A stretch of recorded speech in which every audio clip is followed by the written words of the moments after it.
que una mano no se puede. Yo no voy a permitir es un problema eso. Perfectamente comprensible que usted diga eso. Pero es que resulta que el profesor Frontela y el equipo, el profesor Montes y el equipo de médicos forenses de aquí de Valencia, establecimos sin ningún género de duda que lo que había desaparecido era por efecto de la putrefacción, que no habían habido que no ha habido ningún tipo de lesiones de esas características, que habían habido agresiones sexuales, que habían habido una extrema violencia y que había una lesión que en su momento podría corresponder a una actitud que le sirvan otro pezón. Hay otras de las niñas que le sirvan otro pecho. Eso no es cierto, bueno, pues no es cierto, eso no es cierto. Solamente hay dos manos que faltan se pudren, señor García. Y el resto de las manos, quiera usted o no quiera, el resto de las manos se pudren. O sea, una está entera y la dos lados se pudren. Con el señor Carrión, y usted lo dice, se queda podría tranquilo. ser Satán, pero que indudablemente quien hizo eso podría ser calificado perfectamente de Satán. Yo eso lo comparto indudablemente, pero no por esas características, sino por la violencia que demostraron. Pero le ha contestado el señor Carrión que con esas características de lesiones no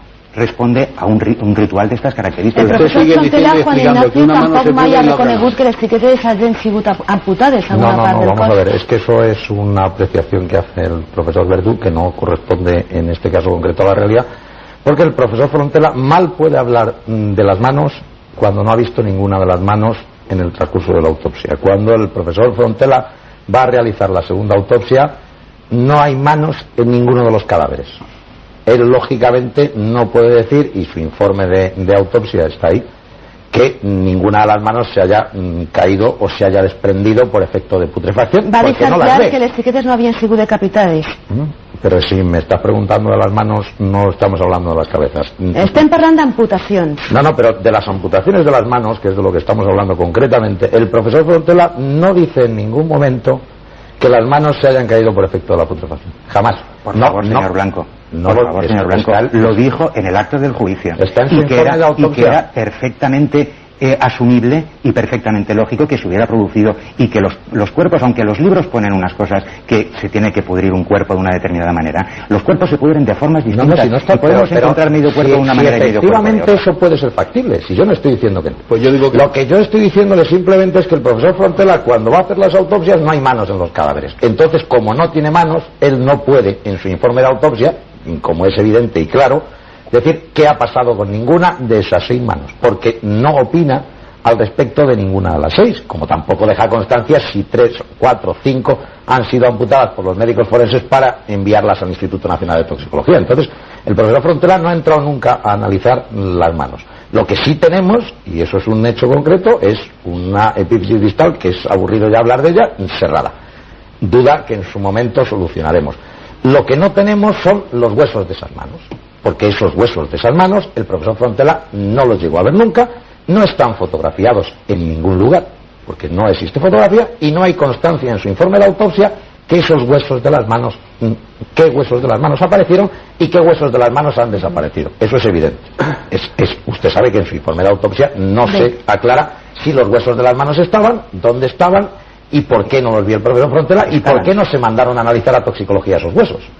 Señor Blanco, estaban, y no había absolutamente ninguna duda que no había habido ningún tipo de intervención de un arma cortante o cortocontundente que era la que lo podía producir, y precisamente por eso, como no cabía ninguna duda, es por lo que nosotros hacemos nuestro trabajo de la forma más adecuada que consideramos, y dado que no había nada en absoluto que nos orientara, consideramos que ahí acababa nuestro trabajo. Está claro, el papel es muy sufrido. Es mucho mejor hablar de magia, que hace que los huesos se pudran, sin la presencia de ningún agente químico en menos de 3 meses. Sabemos que usted, señor Verdú, fue uno de los médicos de empresa que trabajó para Uralita y Porsan en Valencia, en años anteriores a los sucesos de Alcácer. Sabemos también que, como médico, sabía perfectamente que tanto el asbesto como otros productos con los que entraban en contacto los trabajadores en dichas empresas eran causantes de graves enfermedades, entre ellas la silicosis y el cáncer en todos sus tipos más destructivos. Sin embargo, en ninguna sentencia condenatoria recaída en dichas empresas por la muerte probada de un trabajador, nunca salía el nombre del médico de empresa. ¿Por qué? En Porsan, por ejemplo, también llamada Cerámicas Sanitarias Reunidas S.A., de una plantilla de aproximadamente 200 trabajadores, casi 50 de ellos se encontraban afectados por problemas de silicosis en distintos grados. Muchos de ellos murieron. En sentencias condenatorias se recoge que el médico de empresa, sin citar su nombre, señor Verdú, ni ningún otro, había obviado la necesidad de realizar pruebas médicas sencillas como las radiografías normales todos los años o una radioscopia cada 2 años. Trabajar para una mutua potente es lo que tiene. Desde luego, si otros médicos compañeros suyos, doctor, fueron absueltos en casos más graves, usted no podía ser menos. Esto lo podíamos leer en noticias como, abro comillas, absueltos los directivos y médicos del grupo Uralita procesados por la muerte de 8 operarios. El Estado no podía permitirse el lujo de tener que indemnizar a más de 50.000 trabajadores de toda España enfermos por asbestosis, ya que muchas de las empresas habían cesado sus actividades y el Estado se tendría que haber declarado responsable civil subsidiario y por ello ser el encargado de pagar mucho dinero. Ya sabemos en lo que derivó todo aquello. Solo hay que observar cómo van equipados hoy día los trabajadores que se dedican a desmontar esa maravillosa Uralita que hay repartida por todo el territorio español. Son casi astronautas. Bueno, volvamos al caso que nos ocupa. El Estado le eligió a usted, señor Verdú, para dirigir las autopsias y dar la cara después. En la carta de protesta que el profesor Frontela llegó a enviar a Luis Miguel Romero, decano del Colegio de Abogados de Valencia y primer abogado de las familias, dejaba claro lo que esperaban ustedes de él. Leo. El profesor Frontela reproduce una discusión con usted, de la que pone por testigo a un guardia civil. Comenta que usted dijo: profesor Frontela, está usted haciendo una autopsia muy minuciosa. A lo que el profesor respondió: como siempre la hago, doctor Verdú. Minuciosa, responsable y científica.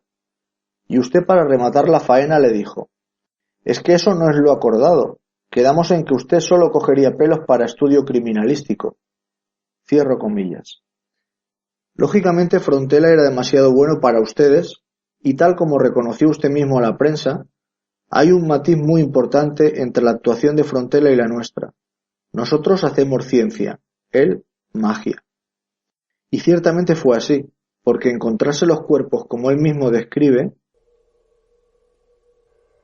Al cadáver de Antonia Gómez Rodríguez le falta cabeza, manos y genitales.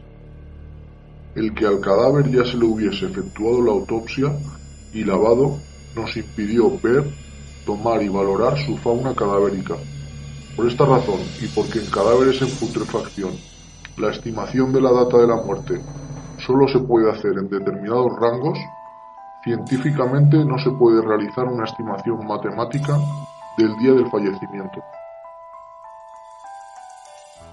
Y lograr ver mucho más que 6 forenses que con esos currículos tan llenos de palabrería no fueron capaces ni de hacerles una simple radiografía previa a la autopsia.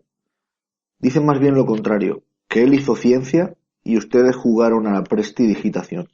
En estos momentos a mí me preguntan si a las niñas de Alcácer, antes de producirse el disparo en la cabeza, les cortaron en el cuello, en la piel del cuello, y yo no puedo decir que no, porque no he podido examinarlo.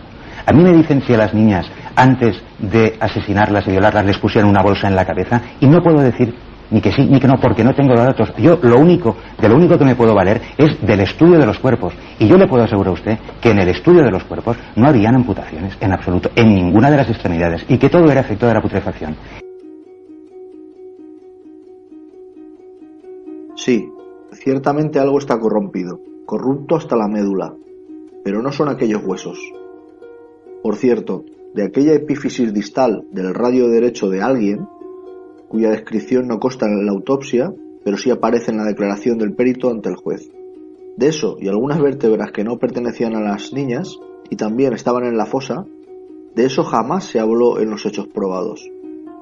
En todos los libros de medicina se dice claramente que en los procesos tras la muerte debe pasar por lo menos 1 año y medio para que se desprendan las cabezas. Veamos, sin embargo, qué les pasó a estas pobres niñas en menos de 3 meses. En un texto extraído de las autopsias del primer equipo, leemos sobre el primer cuerpo. La pérdida de partes blandas ha dado lugar al desprendimiento de las vértebras cervicales con la consiguiente separación de la cabeza. También en el segundo cuerpo, según los forenses, La pérdida de partes blandas ha dado lugar al desprendimiento de las vértebras cervicales con la consiguiente separación de la cabeza. Además, resultaba difícil entender que si la víctima conservaba íntegra toda la piel del cuerpo, la cabeza fuera una auténtica calavera. Leo textualmente una frase de la autopsia del primer equipo forense sobre una de las cabezas, estando en fases muy avanzadas de esqueletización. La explicación que dan los forenses es la misma que con el cuello y la cabeza. Según los 6 médicos, la putrefacción ha hecho desaparecer absolutamente toda la piel y la carne de la mano izquierda y por eso los huesos se han desarticulado. Sin embargo, esa misma putrefacción no ha afectado para nada al brazo de la muñeca para arriba ni tampoco a la otra mano. Resultaba sin duda sorprendente el estado en que se encontraban los cuerpos, ya que por algunos detalles parecía que se trataba de cadáveres que llevaban enterrados muy pocos días, mientras que otros detalles hablaban de más de un año de enterramiento. El eminente profesor Juan Antonio Gisbert Calabuig, catedrático de Medicina Legal y Toxicología de la Universidad de Valencia, cuyos tratados son materia en medicina forense, explica de la siguiente forma la evolución de la putrefacción y cuando comenta sobre la cuarta y última fase, la llamada periodo de reducción esquelética, nos dice: paulatinamente, durante un periodo que oscila entre 2 y 3 años, hasta un máximo de 5, todas las partes blandas del cadáver irán desapareciendo a través de su licuefacción y transformación en putrílago. En la cabeza resisten más tiempo las mejillas y orejas, hasta que llega un momento en que solo quedan unos residuos en las mejillas. La cabeza se desprende del tronco cuando desaparecen los elementos de unión, lo que tiene lugar al final de este periodo. Finalmente todo el putrílago acaba por desaparecer, llegando así el cadáver a su total esqueletización, que estará establecida por completo después de 5 años. Ateniéndonos a lo publicado por el prestigioso catedrático Gisbert Calabuig, la cabeza se desprende del tronco al final del periodo de reducción esquelética, es decir, entre 2 y 3 años después del fallecimiento de una persona. ¿Cómo podía ser entonces posible que los cadáveres 1 y 2 tuvieran la cabeza esqueletizada y los 3 la tuvieran separada del tronco según las autopsias, si únicamente podían llevar enterradas un máximo de 75 días? Sin embargo, según el acta del levantamiento de los cadáveres, al hablar del último dice: se procede a la extracción del tercer cadáver, el cual presenta una gran deformación en la cabeza, pero sin decir nada sobre que estuviera desprendida o suelta, como sí comenta de los otros 2 cuerpos. También durante el juicio, ninguno de los presentes se refirió a que tuviese la cabeza desprendida del cuerpo. ¿Qué explicación había para que todas las partes blandas de la cara hubieran desaparecido completamente en tan corto espacio de tiempo? ¿Cómo podía ser posible que en menos de 3 meses se hubiera esqueletizado una de las manos y algunos de sus huesos aparecieran desperdigados? Veamos otra frase a la que no dieron explicación, refiriéndose al desenterramiento de la primera niña. Las 6 primeras vértebras de la columna están desarmadas y dispersas por la zona. ¿Cómo pudo romperse la columna vertebral? ¿Qué explicación había para que las 6 vértebras dorsales más cercanas al cuello estuvieran separadas de la columna y desperdigadas por el interior del pecho? Los forenses oficiales lo achacaban a la intervención de algún animal. Uno de 2 patas, creo yo, ya que resultaba extraño que un animal devorara la piel y los músculos del cuello y no dejara señal alguna en las vértebras, ya que ninguna se mandó a analizar para descubrir rastros de mordeduras o dentelladas. Pero había un detalle espeluznante en el cadáver número 2. La parte superior izquierda aparece fuertemente afectada, con desarticulación del húmero, escápula y clavícula de ese lado, y desaparición del espacio anatómico subclavio, estableciéndose comunicación entre el exterior y el interior de la cavidad. Al igual que el primer cadáver, este segundo presentaba un enorme boquete en la misma zona, el hombro izquierdo. Y la explicación que los médicos encontraron fue la misma. Esta destrucción de la parte superior izquierda del tórax es probablemente debida a la intervención animal. pero lamentablemente no tenemos fotografías